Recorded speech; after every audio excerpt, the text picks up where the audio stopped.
Sir, ano naman masasabi natin sa matapang na pinaglaban ni Pangulong Bongbong Marcos itong ating soberanya, itong West Philippine Dapat Sea? lang naman talaga. Dapat lang na ipaglaban. Kung sa'yo halimbawa, bahay mo kukunin, hindi mo ipaglaban, parang ganun din yun. Natural lang po yan sa bawat presidente na ipaglaban talaga ang nasasakupan o soberan yan. Kasi nga, kumbaga, ang presidente kasi ay parang isang ama, na ama ng tahanan, na ang bawat sinasakupan ay dapat walang maaapi at walang mawawala. Pinaglaban talaga yan. Ikaw halimbawa, example sa ikaw, may anak ka, 10 anak mo o kaya mas marami. Tapos nakita mong inaapi yung isa mong anak, sa palagay mo hindi mo tulungan, hindi mo ipaglaban. Siyempre ipaglaban mo katulad niya ng isang presidente. Na talagang ipaglaban ang nasasakupan kasi ang papel ng isang presidente, pangalagaan ang kanyang sinasakupan ang kanyang soberanyan. Natural lang yun na talagang ipaglaban. Ano masasabi mo sa mga Chinese na nangbubuli sa ating mga mangingisda? Ay, nambubuli lang naman yan. Saglit ito. Nambubuli lang naman yan, pero kung tutusin, takot diyan sila. Ito sabihin ko sa inyo. Takot talaga yung mga Chinese kung kapag tayo ay lumaban. Sa totoo lang. Example lang, sa China din doon sa may Taiwan. Ang Taiwan napakaliit na bansa. Mas malaki pa nga yung mas malaki pa nga yung Palawan. Mas malaki pang Palawan sa Taiwan. Bakit hindi nila kayang sakupin? Dahil nakita nila nalalaban. Ibig sabihin, hanggat doon na sila sa mga kumbaga bluff lang. Kapag nakita nila na ay parang lalaban, hindi nila yan papatusin kasi lalaban nga. Sa totoo lang, tama yung natin dito na ang China ay lahat ng mga gamit disposable. Kaya yung mga gamit nila hindi yan katulad sa US na talagang pang matagalan Kaya yung nila, may nabalitaan pa nga ako na ang kanilang ballistic missile ay hindi talaga totoo Piki lang. Front lang nila yon Pananakot. front lang nila yon para ipakita sa buong mundo na kuno sila ay malakas. Okay. Pero napag-alaman talaga na ang kanilang ay hindi totoo. Hindi pala sumasabog yun. Kaya yung China, yung Taiwan hindi natatakot sa nila. Sir, wala ka na addict si Pangulong Bongbong Marcos?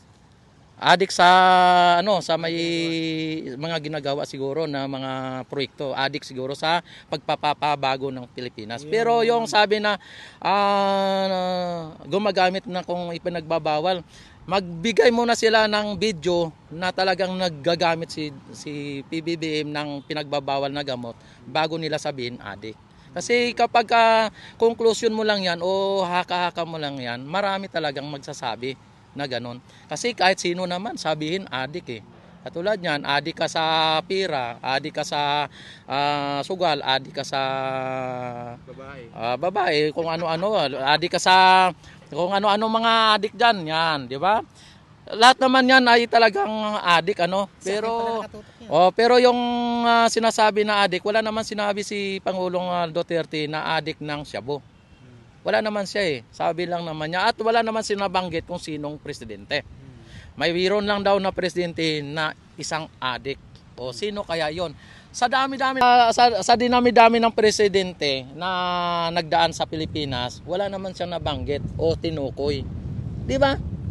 Bakit titingnan nyo si PBBM, sinabi ni Duterte. Nagalit ba siya? Bakit tinukoy niya ba?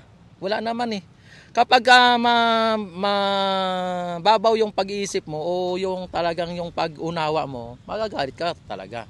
Pero sinabi niya kasi Bongbong Marcos Alam mo sa totoo lang kasi si PRRD ay kumbaga hindi naman sabi natin ulianin or niya yung kumbaga niya yun yung expression niya yan Strategy niya ba? Strategy yan, tama po kayo Idol Vincent. strategy niya po yan. Sa mga subscriber, huwag kayong maniwala doon sa mga sabi-sabi na hindi naman, wala naman pong pruweba. At saka, don't forget to subscribe my YouTube channel, ano? Yan. Yan. Rex TV Adventure, siyempre. Team talaga. Sa totoo lang, sabi ni Inday Sara at ni Bongbong Marcos, dapat tayo magkaisa.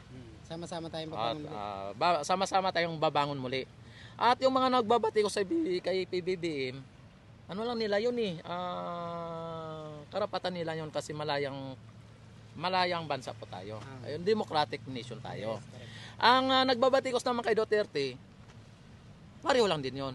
Malayang pamamahayag po yan. At nasa kanila lang po yun. Ang iba kasi, ginagawa po nila kasi, pinapaaway ang Marcos at sa Duterte. Pero ang ating Pangulo at ang ating vice ay pilit pinapaisa. Di ba? Ang mga mainstream media lang at saka mga ibang mga ano eh. Yan, hindi ko alam kung sino pang mga vlogger na talagang pilit ipinapaaway ang Marcos at saka Ano Duterte. masasabi mo sa mga vlogger na ganun? Anong sabi mo kay Marlica? Sa mga Kay vlogger, Marlica. sabi mo.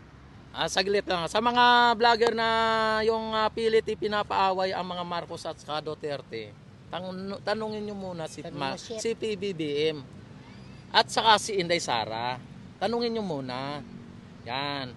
Sa kay Marlica naman, hindi naman po lingid sa kaalaman natin na si Marlica talaga nung time na eleksyon ng 2022, suporta niya po talaga yan, DDS talaga yan, si Duterte talaga yan. Ngayon, nagsuporta kay PBBM dahil po sa Unitem, tapos ang talagang ang gusto niya talaga ay dapat maging isang sa mga tropang mga OFW, no? Di ba? Bongbong Marcos, mensahe na lang at saka kay Inday Sa Sara. kay PBBM, sa kay PBBM, sana wag mong patulan na yan, tama po yung ginagawa ninyo na hindi pinapatulan ang mga taong mga bitter o mga naninira, ano. Magtiwala lang po kayo na ang taong bayan ay patuloy nagsuporta sa inyo. At sana naman ay talagang gawain ng paraan yung mga issue na sa ngayon ay talagang sinasabi nila na nangako kang ibaba sa 25 pesos ang per kilo ng bigas o 20 pesos per kilo. Sa akin naman, hindi naman yun na isabi ni PBBM nung siya nangangampanya na ipinangako niya. Wala pong pinangako si PBBM. Pangarap lang. Ang kanyang sinasabi po ay sana man lang mga traders kailangan sana maibalik man lang sa 20 pesos per kilo ang bigas. Pero hindi niya po sinabi na ipinapangako ko kapag ako umupo ay ibalik ko sa 20 pesos per kilo. Wala po siyang sinabi ng na 20 pesos per kilo. Pero nabanggit niya po yon na sana sa mga traders dyan maibalik man lang sa 20 pesos per kilo. Pero hindi yun mangyari, idol. Alam mo bakit? Kapag binalik sa 20 pesos per kilo ang bigas, wala pong mangyayari sa ating mga magsasaka. Ano po ang kanilang ikikitain doon? Kaya ang akala ng mga bitter na mga nag-akala nila na porket ang presidente pwede niyang sabihin na 20 pesos per kilo mo na yan. Akala po nila walang maapektuhan. Magsasaka po ang maapektuhan doon. Kaya tinitimbang lang po ng ating Pangulo.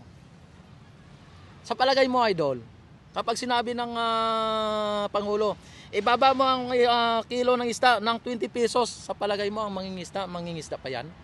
Hindi na, di ba? Hindi na yan sila mangingisda. Ganon din ang magsasaka. Pag binalik mo ng 20 pesos per kilo, magkano na ang kilo ng palay nun? Anong sabi nila Riga doon? Hindi ko naman yung sinabi ni Idol Larry Gadon, ni Attorney Larry Gadon. Wag kang bobo, wag kang yung bobo. Kaya ganun. duro mo. Wag kang Ituro kayong dalawa. Wag kayong bobo. yan. Sa lahat ng mga bubo Basher, dyan, yung mga basher. mga baser dyan, mga bubo yan, dapat intindihin nyo muna yung sinasabi nyo na 20 pesos per kilo kasi ang maapektuhan doon mga magsasaka natin. Kung 20 pesos per kilo, magkano na lang ang kilo ng palay nun? Mga idol. 5 na lang. Mga Di ba? Naisip ba nila yon? Hindi. Ginagalit ka. Ang inaisip lang nila, yung sarili lang nila. Hindi nila iniisip yung ating mga magsasaka. Ako'y magsasaka din. Magsasaka rin kayo sir sa Negros. Yun sa Mindanao. Kaya nagagalit ka. Hindi naman ako nagagalit, pinapaliwanag ko lang. Na ang lahat ng mga, yan, lahat ng mga nagsasabi na ibabalik sa 20 pesos per kilo, isipin nyo muna kung talagang pag binalik sa 20 pesos per kilo, sino ang maapektuhan? Yung mga magsasaka natin. Magkano na lang po ang kilo ng bigas natin? Kung 20 pesos per kilo, magkano ng kilo ng palay natin nun? Hindi, wala nang magsasaka. Di ba? Isipin din ninyo, kaya si PBBM, inaano nga po yan tinitimbang-timbang. Oo. Kasi nga, kapag mabigat mo sa kabila, hindi po balance. Kapag binigatan mo doon, paano yung palay natin? Di ba? Wala silang iniisip kundi sarili nila Oo, tama. O, di ba? Ganun po yun. Pero dapat walang importasyon. Para magporsige tayo magtanim. Dapat ito ang solusyon para kay PBBM sa mga sa mga advisor ni PBBM dapat ang solusyon diyan bilhin lahat ng mga produkto ng magsasaka at bigyan po ng mga pangunahing kailangan ng magsasaka sa pagtatanim ang lahat pataba, mga pang fertilizer, mga pang pesticide, lahat dapat sagot ng gobyerno. Tapos bibili ng gobyerno ng 5 piso per kilo para ibenta 20 pesos per kilo ng bigas. Wala nang magastos ang magsasaka. Sagot ng gobyerno. O sagot ng gobyerno ang gastos. Wala nang gagastusin ng magsasaka. Ang magiging na lang ng magsasaka doon, yung pagod na lang at pawis. O di ba? Tapos pag naibenta, bibili ng pag nag-ani, bibili ng gobyerno 5 piso per kilo. O, di ba? O, pwede 'yon. Pero kung sabi na pera ng magsasaka ang igamitin doon, hindi suportado ng gobyerno, bahala ka sa sarili mo, ay walang mangyayari kung 20 pesos per kilo ng bigas. Kasi sigurado bababa ang per kilo ng palay.